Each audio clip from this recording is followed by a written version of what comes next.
Hello students, welcome to the math sub. तो इस channel में हम लोग एनसीईआरटी के मैथ्स का सॉल्यूशन बनाते हैं, जिसमें से आज हम लोग बनाने वाले क्लास 10 के एक्सरसाइज 12.1 का क्वेश्चन नंबर 5। तो इस क्वेश्चन में बोला गया a hemisphere depression is cut out from one face of a cubical wooden block. तो एक क्यूबिकल वुडन ब्लॉक है, ठीक है। तो पहले हम लोग क्या करेंगे, एक क्यूबिकल वुडन ब्लॉक का डायग्राम बना लेते हैं। तो एक क्यूबिकल बना लेते हैं, क्यूब बना लेते हैं हम लोग छोटा सा।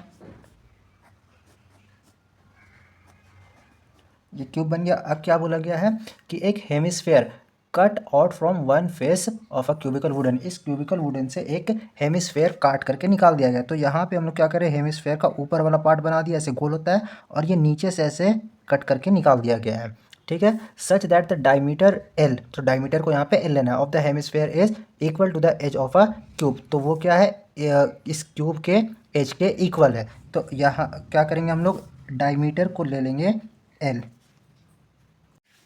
तो डायमीटर हो गया हम लोग का एल, तो रेडियस कितना हो जाएगा इसका, एल बाई टू हो जाएगा। मतलब यहाँ से लेके यहाँ तक इसका एल है, ठीक है। यानी कि साइड जो है वो एल है, इसका रेडियस मतलब यहाँ से यहाँ तक एल बाई टू हो जाएगा। और एक क्या क्या क्या चीज़ है कि साइड ऑफ क्यूब वो भी क्या है, इक्वल है, यानी सॉरी कहाँ गया, L diameter L of the hemisphere is equal to the edge of the cube. तो जो साइड ऑफ अ क्यूब है वो भी एल होगा, और डायमीटर जो है वो भी एल होगा, दोनों इक्वल है।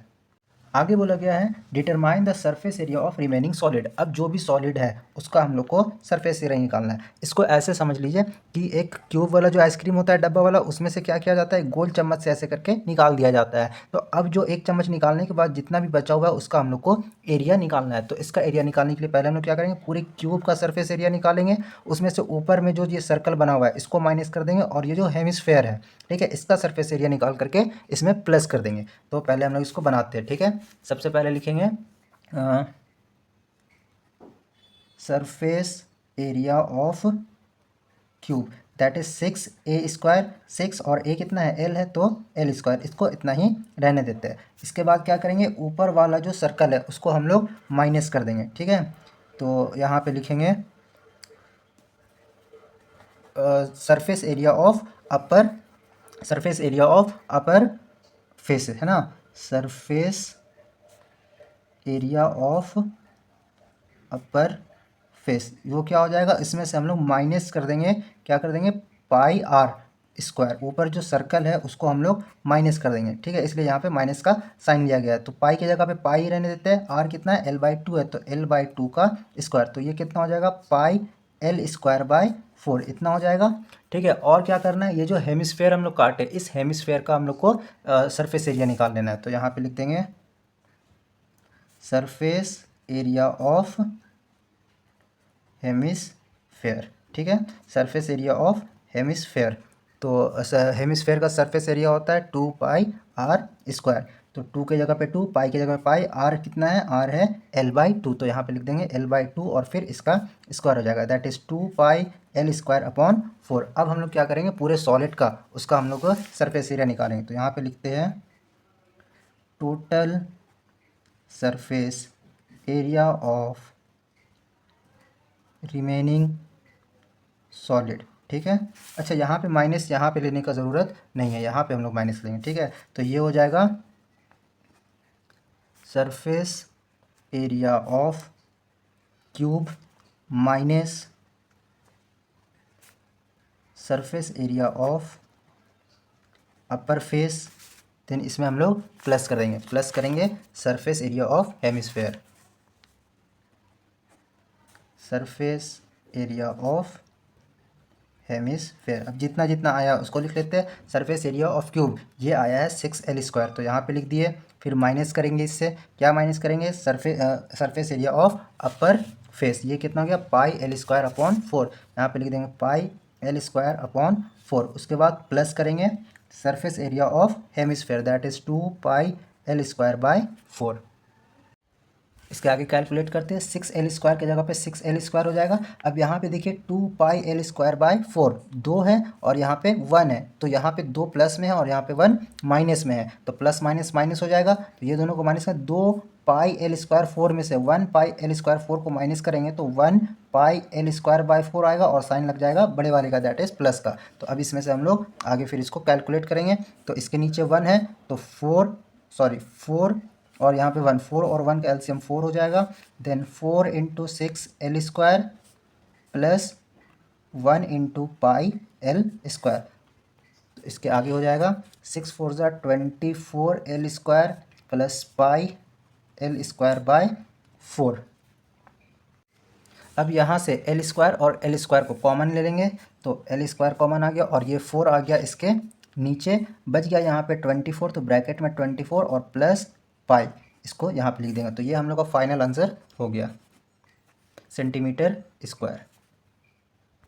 इसी का क्वेश्चन नंबर 6 बना रहे हैं हम लोग। तो इसमें बोला गया a medicine capsule is in a shape of a cylinder. तो एक मेडिसिन कैप्सूल है जिसका शेप कैसा है, एक सिलेंडर के टाइप का है, ठीक है। तो एक सिलेंडर बना लेते हैं हम लोग, ये छोटा सा रफ डायग्राम बना रहे, ठीक है। ये एक सिलेंडर बन गया, यहाँ से ऐसे और फिर यहाँ से एक ऐसे, ये सिलेंडर बन गया, ठीक है। अब क्या बोला गया, with 2 hemisphere stuck to each its end. इसके दोनों साइड में क्या है, एक एक हेमिस्फेयर है। तो ये एक पूरा एक कैप्सूल का शेप हो गया, ठीक है। अब बोला गया है the length of entire capsule is 14 mm। मतलब यहाँ से लेकर के यहाँ तक ये जो पूरा लेंथ है ये है 14 mm, mm यानी millimetre. And the diameter of capsule is 5 mm।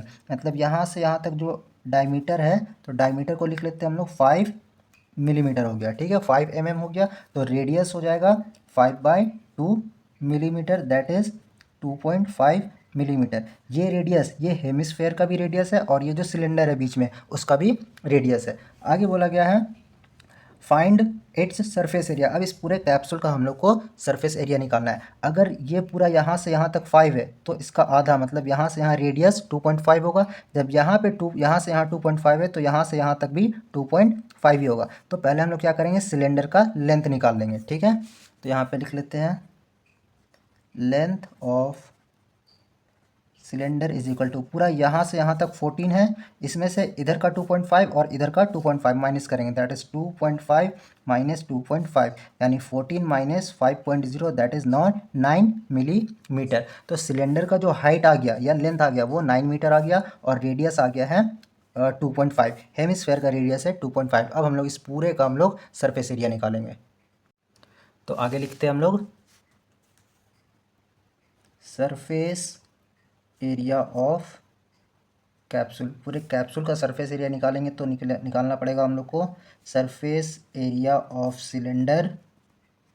बीच में जो सिलेंडर है उस शेप का है उसका सरफेस एरिया, और इसमें हम लोग प्लस करेंगे surface area of both hemisphere. दोनों साइड में जो हेमिस्फेयर है उसका सरफेस एरिया, दोनों को हम लोग प्लस करेंगे। तो सिलेंडर का सरफेस एरिया का फॉर्मूला होता है 2πr/h, तो जिसको हम लोग यहाँ पे लिख लेते हैं 2πr और h क्या है, ये लेंथ है, लेंथ ऑफ द सिलेंडर, वही h है। फिर इसमें प्लस करेंगे surface area of both hemisphere. तो पहले हेमिस्फेयर का हम लोग फॉर्मूला लिखते हैं। हेमिस्फेयर का सरफेस एरिया होता है 2πr², और दो हेमिस्फेयर है, 2 हेमिस्फेयर है, इसलिए हम लोग इसको 2 से मल्टीप्लाई कर देंगे। इसको यहीं पे लिख लेते हैं 2πr/h प्लस 2 2 ज़ा 4πr², 4πr², ठीक है। अब इसमें से हम लोग क्या करेंगे, कॉमन निकालेंगे 4πr², यहाँ पे r लिखने भूल गए थे, 4πr²। अब कॉमन निकालेंगे, यहाँ पे 2 है, यहाँ पे 4 है, तो 2 कॉमन आ जाएगा, पाई है, पाई भी कॉमन आ गया, r है तो r कॉमन आ गया। अब यहाँ से देखिए ये 2 बाहर आ गया, पाई बाहर आ गया और r भी बाहर आ गया, तो बचा h, तो h को यहाँ पे लिख लेंगे।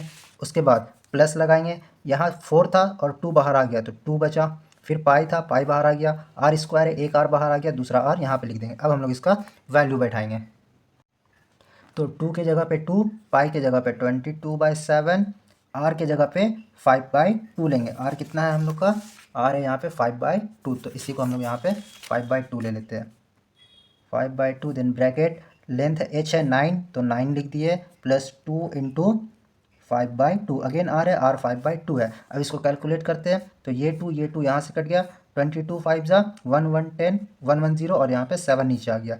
उसके बाद यहाँ से ये 2 और ये 2 कैंसिल हो गया, तो बच्चा 9 + 5। इसको आगे फर्दर कैलकुलेट करते हैं, तो ये हो जाएगा 110/7 इंटू 9 और 5 14 हो जाएगा। तो 7 1 7 7 2 14, तो 110 को 2 से मल्टीप्लाई करेंगे तो 220 आएगा। ये इतना millimetre square total surface area of capsule.